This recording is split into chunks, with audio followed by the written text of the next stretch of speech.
As World War II ended, the magnitude of the Holocaust became known.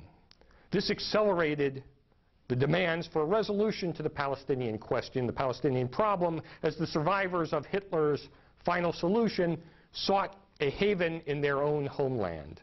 The British tried to work out an agreement between the Jews and the Arabs, but it proved to be impossible because the British insisted that the Arabs be able to have the final say in whatever agreement was reached, and there was no way that the Arabs were ever going to agree to the creation of a Jewish state, and anything short of that was unacceptable to the Jews.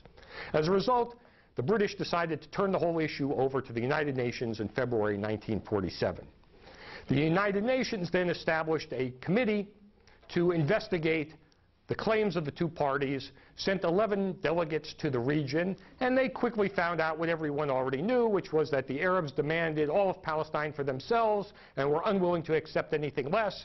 The Jews also wanted all of Palestine for themselves, but were willing to compromise and accept some sort of compromise solution that involved getting less than all of Palestine.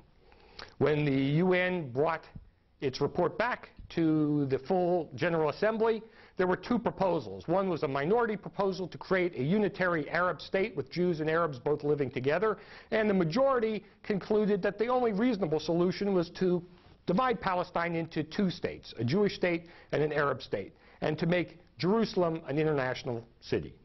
Now, the Jews were not very happy with getting a fraction of what they believed they were entitled to and deserved and had historically had as their homeland, and were especially unhappy with Jerusalem being divided out from the rest of the Jewish state. Nevertheless, they decided to accept this compromise. The Arab states rejected it altogether.